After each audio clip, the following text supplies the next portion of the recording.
ইন্তেকাল করলেন বসিরহাট লোকসভার সাংসদ হাজী নুরুল ইসলাম। ইন্তেকাল করলেন বসিরহাট লোকসভার সাংসদ হাজী নুরুল ইসলাম। বুধবার দুপুর 1:15 তার নিজ বাসভবনে তিনি শেষ নিঃশ্বাস ত্যাগ করেন উত্তর 24 পরগনার দত্তপুর থানার বহেদা গ্রামে নিজ বাড়িতে। 53 বছর বয়সে তিনি ইন্তেকাল করেছেন। তার মৃত্যুতে শোকের ছায়া নেমে এসেছে বসিরহাট সব গোটা উত্তর 24 পরগনা জেলায়।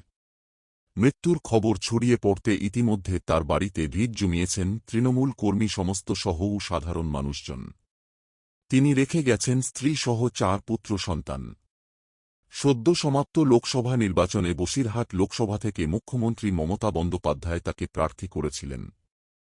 3 লক্ষেরও বেশি ভোটে বসিরহাট লোকসভা থেকে জয় ছিনিয়ে নিয়েছিলেন হাজী নুরুল ইসলাম। 2021 সালের তিনি হাড়োয়া বিধানসভা থেকে বিধায়ক নির্বাচিত হয়েছিলেন। 2019 সালেও বসিরহাট লোকসভা থেকে দাঁড়িয়ে তিনি জয়ী হয়ে পার্লামেন্টে গিয়েছিলেন। এছাড়া হাজী নুরুল ইসলাম পশ্চিমবঙ্গ রাজ্য হজ কমিটির চেয়ারম্যান হিসেবে গুরুত্বপূর্ণ দায়িত্ব পালন করেছিলেন। 1998 কাল থেকেই তিনি তৃণমূলের সক্রিয় কর্মী ছিলেন।